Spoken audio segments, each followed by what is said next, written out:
I'm in the big leagues, told her don't miss me. Ballin' like Houston, ayy, feeling like Whitney. I need a bag, bruh, send it through quickly.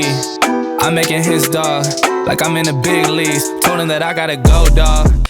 And welcome back to part 2 of this very special CED episode.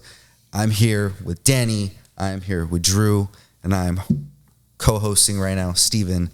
And let's get into part 2. That's right.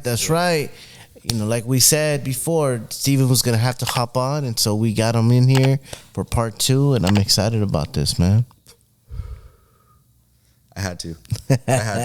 How did it feel, though, when you, like, as you're waiting, like, hearing, yeah, I'm good. If I'm so fucking good, bro, why hasn't anyone fucking hired me yet? Straight up, like, dude. How did you handle those emotions?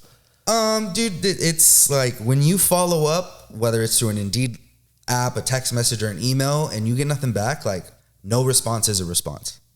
That's just how I live. So yeah, I didn't let it I didn't take it personal. Like, you can't let cannabis take it personal. You can't let business affect you personally. So I was just like, don't let interviews affect you. As a person that was a recruiter before, you are completely correct that if there is no answer back, it's an answer. Mm-hmm. And it's like, if they want you, they'll come get you. But don't take it as anything like hurtful. Know your worth. Know what they told you in the beginning, and know that you do carry that. It just wasn't a good fit. But you did have a good interview. You got experience out of the interview. So, you know. It's also just timing, too. Couldn't be the right time for that company. And doesn't mean, like, a no doesn't mean a no forever. Yeah. So, or that they didn't like you. Yeah. Like, you could have been great. They could have wanted you. And like they said in the one, you were overqualified. And you just don't know because there's no answer. You could have been overqualified. They just didn't write you back and tell you that. So, you know, you never know. So you went through all these interview phases and you got a job officially. I just signed an offer letter. Yeah, last night.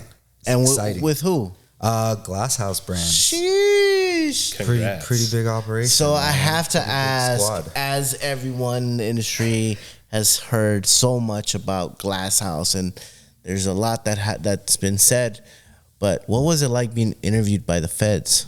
Got jokes, Danny. Got jokes.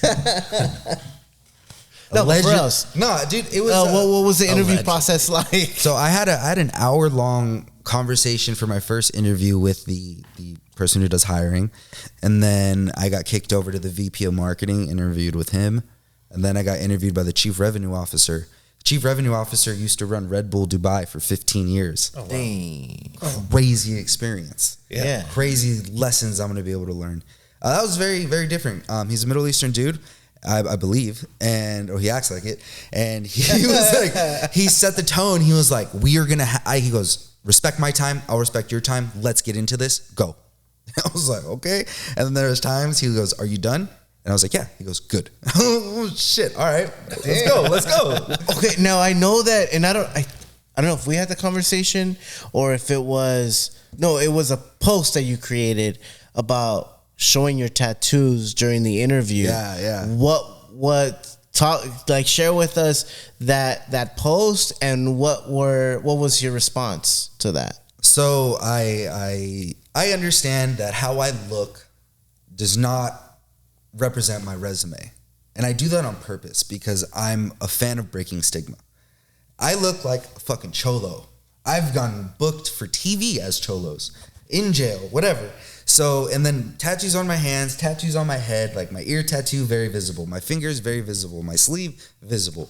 And it's, any corporate job I would consider covering. But at the end of the day, it's funny, one of my mentees, he hit me with this because he wanted to get like a neck tattoo. And I was like, don't get any tattoo you're not comfortable owning as you go in to get like a job.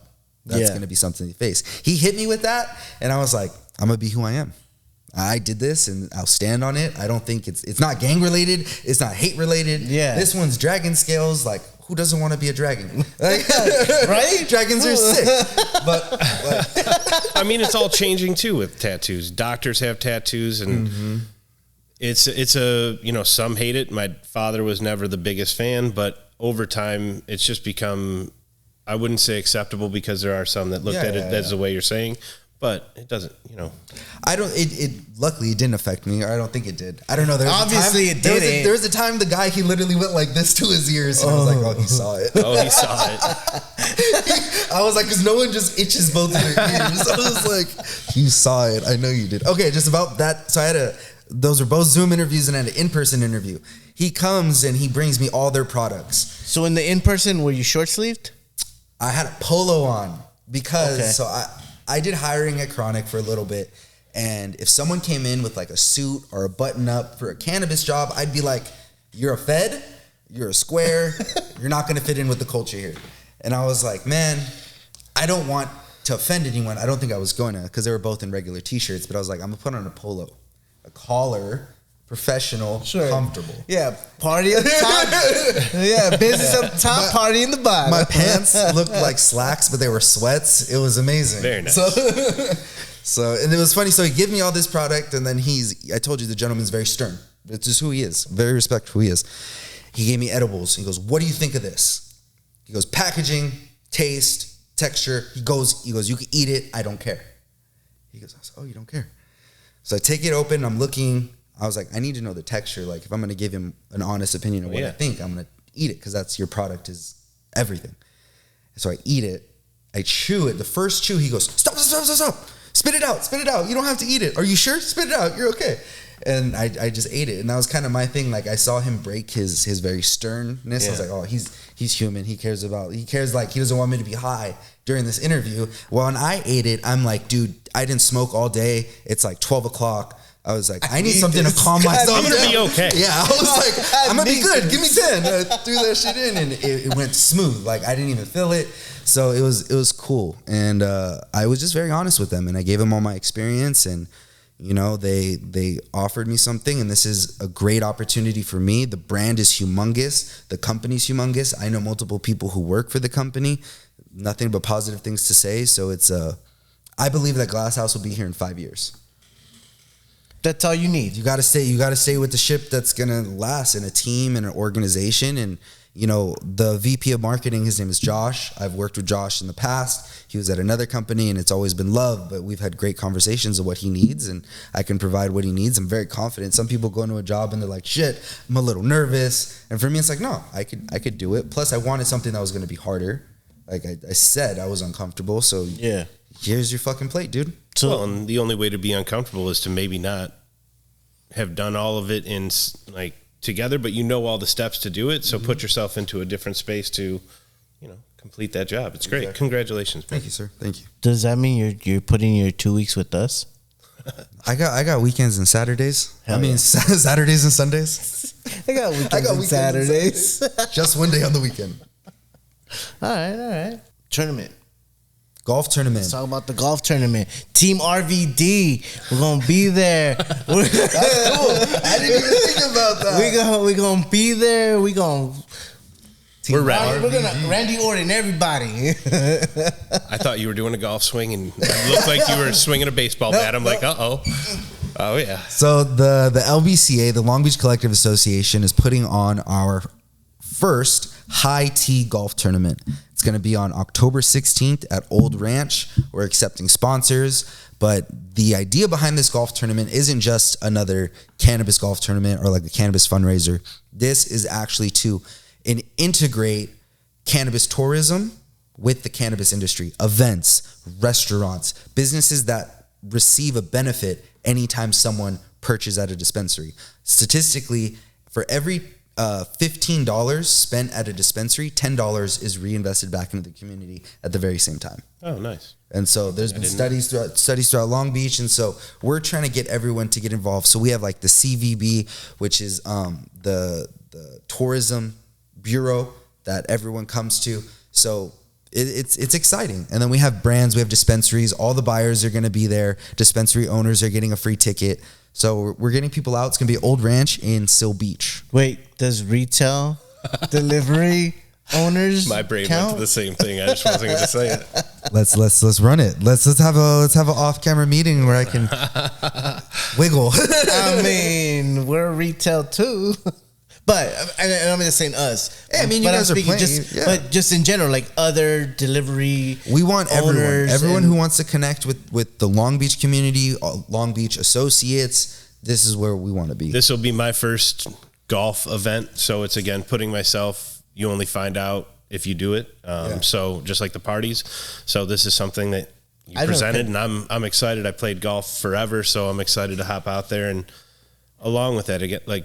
Break bread with people. You're playing golf. It's a little awkward. I may be bad. I may be good, but it's all laughs, love, fun, fun games you get done. It's just a different way to network in a fun way. So sure. I'm excited. Business is done on the golf course too. Yeah. I've never played golf in my life, but this is my partner, guys.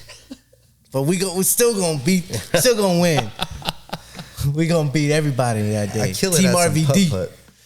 Team RVD. I think that's tight. That's like it, dude. RVD. Got to run that more. Yeah. So everyone can find out more information at thelbcagolfs.com. Sign up, tag a friend, get engaged, be a sponsor, come volunteer. CED Connects is also going to be there as well. Yeah. Somehow, some way, we might even have some guest interview host that might be doing a live session. I don't know. We got the man. We got the guy that's organizing it. Put that together. Yeah, we'll put it right at the.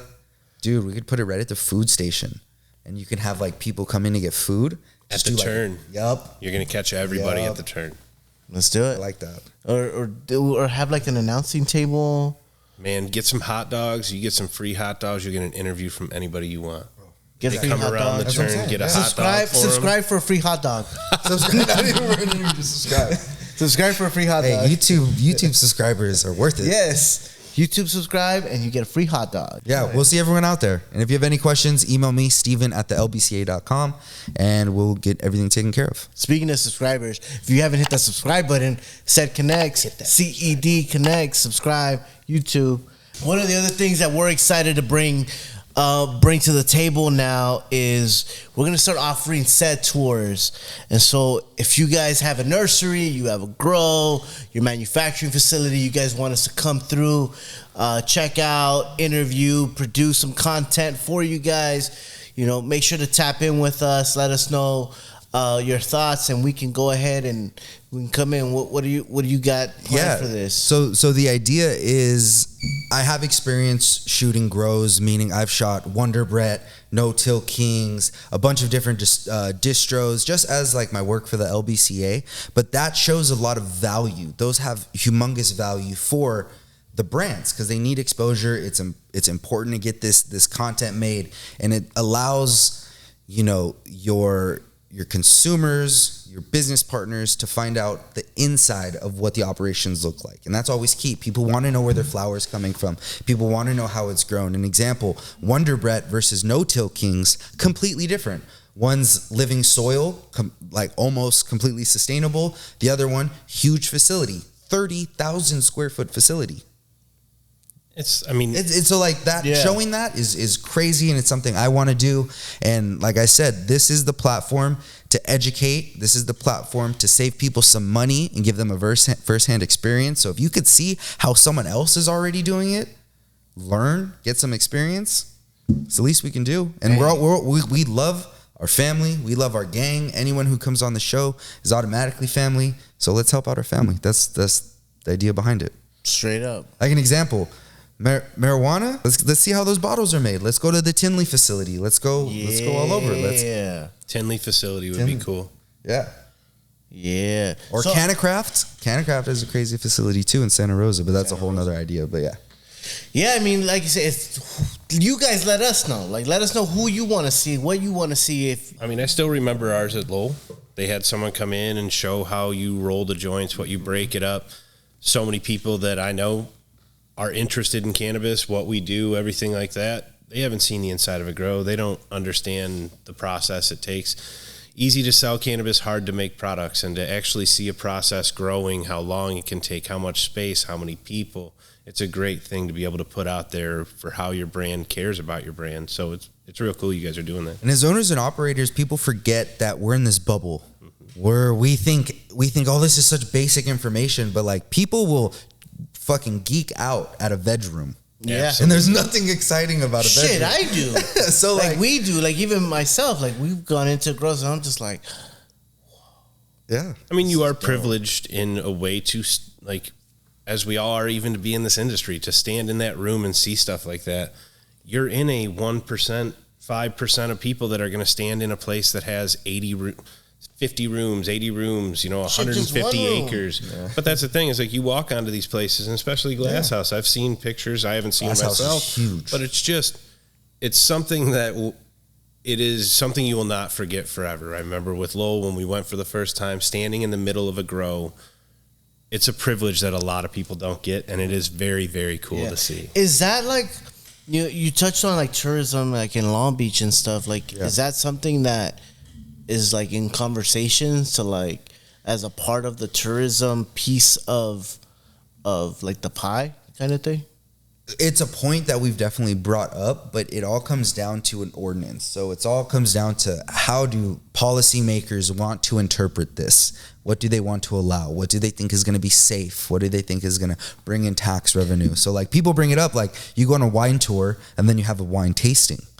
You can't do that technically with regulations. You can do a tour, but you can't consume on site. Sorry. Sure. So I mean, So like, but that again, that would be tourism. So an example in Long Beach, we're uniquely put where we have the biggest port in California. Okay. Then we also have a cruise terminal. We have our own international airport, and we're number 5 on the biggest cities of California. We have all the operators. We have all the dispensaries. Like we are so uniquely put. So we're trying to say, hey, everyone that comes on the airport should have a safe place to consume. Everyone who comes from a cruise ship should have a safe place to consume because they can't take it on the boat. Yeah. If they want to consume, they have to do it then and there. So like those are the point of tourism, and then also and that's like because events. And that's because the boat doesn't allow, right? Yeah. If there was a boat that allowed, that's not even illegal. allowed. That's illegal. Really? Because you can't transport cannabis by water, by air, or by train. Oh, because that's all federal owned, right? Yeah. A lot of things that put a stop gate to some of this, but it's all coming around. There's some here that they got the smoking lounges out in LA. There's a tour that takes you to like 2 or 3 smoking lounges, I believe, or like a bus type. Yeah, like it'll be a bus that takes you around the city and go check out beer crawls and like it's the same thing they want to do with like weed. They'll make a way. It's just we're so young. That's another thing we forget is all of us being in it. Like you said, 4 years for you at LB. Like we've all been in this for 10 years ish. Yeah. And so, these new things that are breaking in, there's stopgaps, but it'll get to that point to where there's tours and you can go onto a boat with it. How absurd that is. But life. It just puts it into perspective of like how far we are from federal legalization. Hell yeah. People to all this talk like, next year, fool. It's going to take a long time. Like every state has its own regulation, like, and we touched on it on one episode that probably ain't gonna be coming out, but there's every state has its own regulations, and we can't even come to terms. Like as a state, we can't even come to terms with what is right and what is wrong. Like what the fuck makes you think California's regulations is gonna be like fucking Texas is gonna want to do what California did or does? That's all gonna be bullshit. But what I found out in that from our other partner is alcohol is that way though. Alcohol rules are different by each state of what you can do. You're right. And everything. Right. So like I didn't know that until he told me that alcohol regulations per each state are different, and things that you can do, things you can buy. So it shows that it will be that way, but it doesn't change the fact that we still are very far away. There's a lot more acceptance of the industry we're in, what we're doing, but federal legalization, I believe, is a little bit away. So at least I can't a lot of it. Yeah, I just want to be a part of history. So even if it's 5 years, 10 years, I'll be here. Exactly. That's the whole point. Because now you're going to be a leader in this fucking ridiculously international industry that's going to, dude, as soon as, I can't imagine when California is shipping weed to other countries, like to London, you're going to be able to guarantee you'll be able to get Cali weed in London one day. Yeah, absolutely. I mean it's not like you can fight it out, but when you can, it'll be great for everyone in Europe and London. Shout outs. We got any shout outs that you guys want to give out? I don't have any shout outs really at this point. Shout out to my old Lowell crew. Shout out to Rolling Valley Distribution. Shout out to Mr. Filthy, Steven. Shout out to Danny, my partner. Shout out to everybody. To be honest with you, there is a shout out to the people that do take the leap like Steven, that what we've done, anybody trying to do something, none of it is easy. Or, if it was easy, it wouldn't be worth it. Like, personally, one of the hardest things I've ever done is what we're doing. So I just wanted to shout out to anybody trying to do entrepreneurship, trying to hop into this industry in this wavy time. Keep pushing, keep trying. If you love to be here, stay here. So shout out to anybody trying to be, in this industry. That was deep. Yeah, dude, that was real. Shout out to entrepreneurs. And shout out the Rolling Valley team. Shout out Vibrant. More info. Coming TBA. soon. That's like a rough mock-up. Don't. No, this is fucking beautiful. So, yeah. Shout out my wife. Shout out my baby. Shout out my puppy. Shout out Josh from Glass House. Shout out the Chronic team for teaching me. Shout out the LBCA. Sign up for the golf tournament. Come to High LBC. If you don't know about High LBC, shout out to the Cannabis Capital team because we have High LBC tomorrow. And yeah, man. High LBC. One last shout out. Shout out to my mom and dad. Can't forget that one. There Love you y'all. Shout outs to my girls, Faith, Dalia, Rosie. I love you, girls. Shout out to all the new listeners, viewers.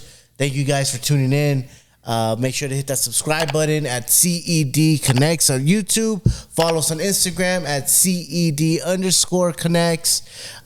Shout out to Rolling Valley. Shout out to Oh That's Filthy. We got Vibrant coming through soon. Make sure to tap in with that. And with that being said, check you guys out later. Boom, boom, boom, boom, boom, boom.